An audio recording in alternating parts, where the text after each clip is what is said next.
Bueno, hola a todos, sean bienvenidos a mi podcast Habla sin barreras. Yo me llamo Harrison Chacón.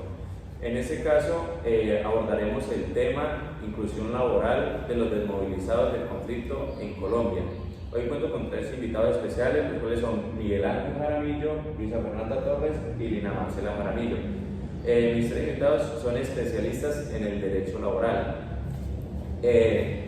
El tema de la inclusión laboral del conflicto armado en Colombia hace énfasis a la importancia de promover oportunidades para contribuir a la reducción de la violencia en el país. Analiza de la forma real y material de la inclusión laboral y la necesidad de desarrollar políticas públicas para fomentar la integración laboral de desmovilizados.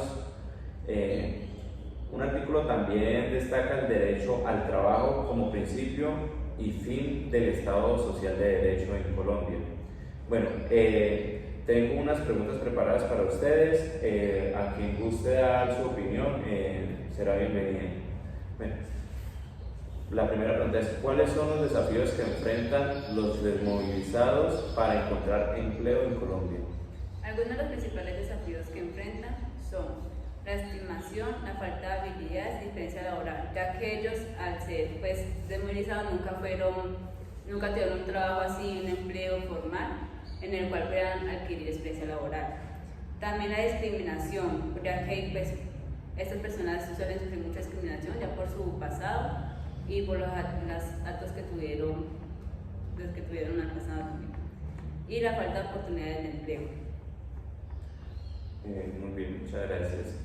¿Cómo pueden las políticas públicas y la educación ayudar a los desmovilizados para el mercado laboral?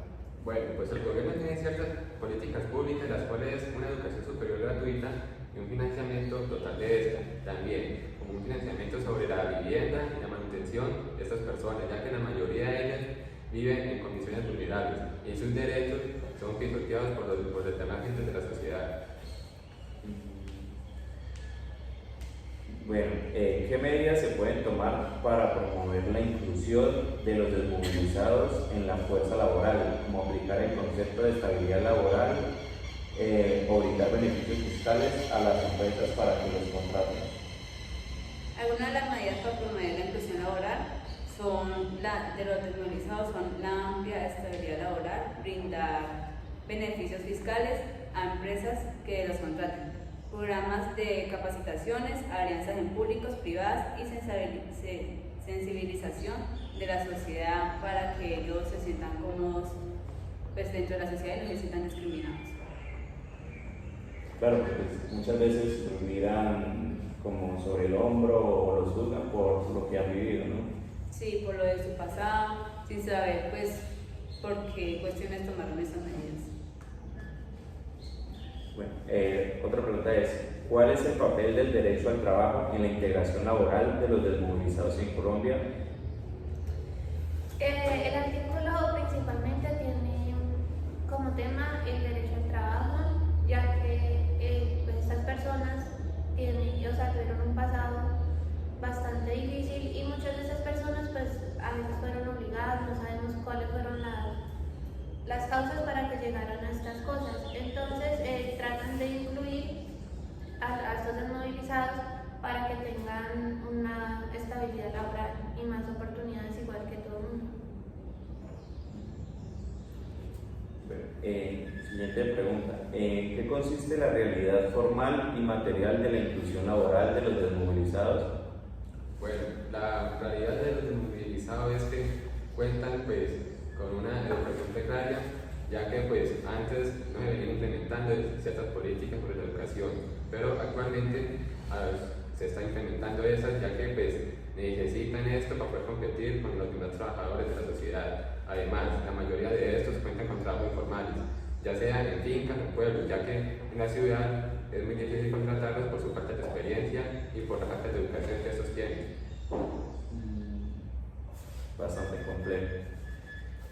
Bueno, ¿cuál es el enfoque del artículo respecto a la relación entre la inclusión laboral de los desmovilizados y la reducción de la violencia en el país?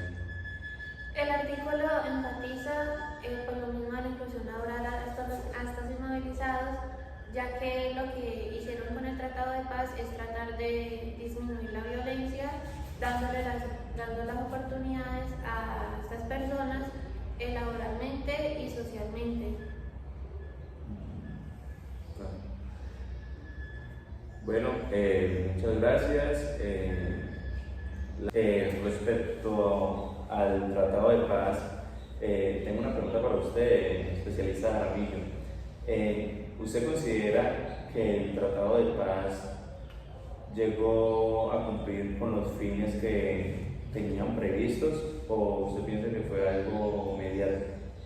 Bueno, pues esas opiniones son muy duras de dar, ya que pues dependiendo del punto de vista que se le pregunte le pone una respuesta u otra, pero pues frente a mi opinión, yo siento que el Tratado de Paz fue bueno en esos aspectos, ya que pues se desmovilizó ya la gran parte de las fuerzas combatientes de esos grupos guerrilleros, pero también se creó las disidencias, ya que algunos de estos combatientes no están satisfechos con lo que le proponía el gobierno. Aquí vamos a dar en cuenta que también siguieron reclutando niños en condiciones desfavorables en las poblaciones rurales del país. ¿Qué significa esto? Pues que esos niños son vulnerados sus derechos y que a futuro, pues después de que se reintegran a la sociedad, van a tener un papel muy difícil en esto, ya que no van a contar ni con educación superior, ni con educación básica, ni con los subsidios pues, para mantenerse en una ciudad para estudiar estos, ya que en los pueblos muchas veces estos casos no se llegan a dar, ya que pues con un sistema tan precario de nuestro país como la educación no está para las partes de todos en la mayoría de los casos. Bien. Bueno, entonces en conclusión se podría decir que los desmovilizados en Colombia muchas veces como que tienen en cuenta la opción de volver a sus viejos caminos ilegales, ya que muchas veces la sociedad se encarga de que ellos como que no se integren bien, son discriminados o no se les brinda las mismas oportunidades laborales que a una persona que no ha tenido nada que ver con dichos actos, ¿no? Sí, claro que sí, eso es muy aspecto, ya que la sociedad tiene muy marcada la violencia que se ha vivido durante varios años en el país, ya que esta pues, ha causado mucho dolor a nuestras poblaciones y ha habido muchos derramamientos de sangre por ambos bandos. Por eso hay que tener en cuenta también el plan del narcotráfico a los grupos guerrilleros, ya que eso para mantenerse tienen que delinquir de esta manera. Claro, para poder financiar la lucha que llevan contra el Estado, ¿no?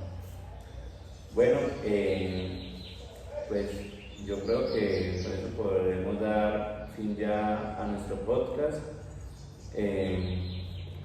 Muchas gracias a todos por vernos, like, compartan y sigan la página.